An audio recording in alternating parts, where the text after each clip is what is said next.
السلام علیکم ورحمۃ اللہ وبرکاتہ۔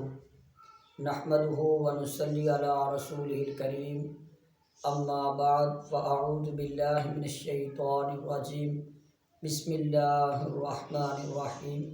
والذین یؤتون ما آتوا وقلوبہم وجلۃ انہم الی ربہم راجعون اولئک یسارعون فی الخیرات وہم لہا سابقون۔ صدق اللہ العظیم۔ حضرات گرامی قدر، اللہ رب العزت کی خاص عنایت، خاص توفیق کے ساتھ انتہائی اہم موضوع پر آج 9واں درس قرآن و حدیث ہے۔ انتہائی اہم موضوع عمل صالح میں آسانی کے اسباب۔ عمل صالح میں آسانی کے اسباب میں اب تک 8 نشستوں میں 8 سبب ذکر ہو چکے ہیں۔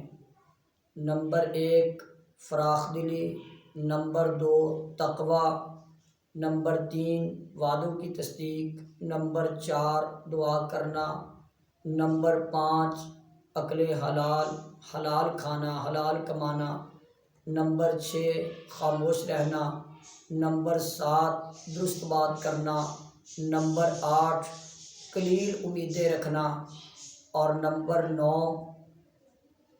عمل صالح کے قبول نہ ہونے کا خوف رکھنا۔ یعنی آج کی نشست میں اعمال صالحہ کے قبول نہ ہونے کا خوف رکھنا۔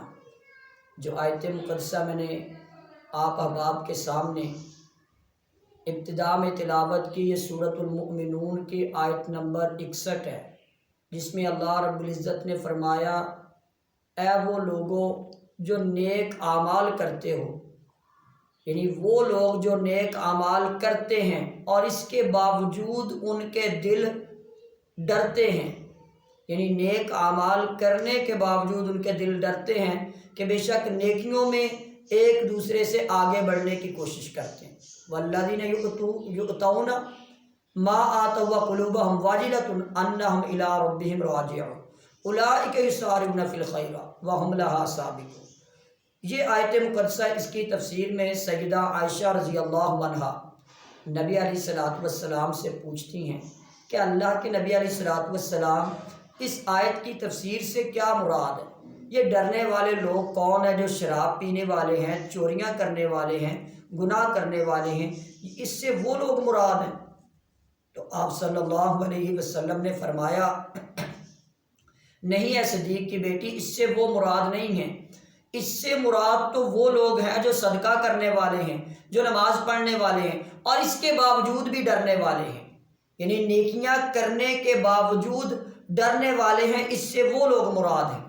یعنی ایسے لوگ کہ نیکیاں بہت زیادہ کرتے ہیں اور نیکیاں کرنے کے باوجود تمام تر، یعنی خلوص کے باوجود، تمام تر کوشش کے باوجود اپنے عمل کو حقیر سمجھنا اور اس بات کے اوپر ڈرنا کہ یہ شایان شان عمل نہیں ہو رہا، اور اس شایان شان عمل کی قبولیت کے ڈر اور خوف کے اوپر کہ کہیں ایسا نہ ہو کہ قبول نہ ہو تو کمزوری نہ آ جائے۔ یعنی ایک عمل کرتے ہیں، دوسرا، تیسرا، چوتھا، پانچواں، الغرض کہ وہ اعمال کرتے ہی رہتے ہیں، اعمال کو سر انجام دیتے ہی رہتے ہیں، اور اس بنا کے اوپر کہ اعمال کرتے رہتے ہیں اور ان کا ایک تعلق جڑتا رہتا ہے، اور عمل کرنے کے اوپر ایسی عاجزی اور انکساری آ جاتی ہے کہ عمل کر کے پھر وہ اکڑتے نہیں ہیں، ان میں عاجزی ہوتی ہے، انکساری ہوتی ہے، اللہ کا ڈر اور خوف ہوتا ہے۔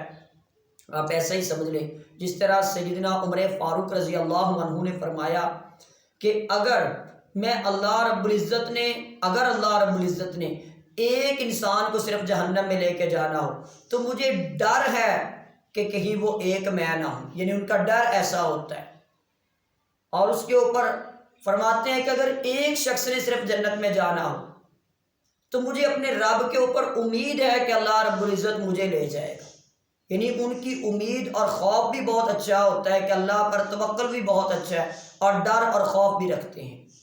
فَلْيَضْحَكُوا قَلِيلًا وَلْيَبْكُوا كَثِيرًا، بس چاہیے کہ کم ہنسا کرو اور زیادہ رویا کرو، یعنی وہ اپنے عمل کی فکر بہت زیادہ کرتے ہیں۔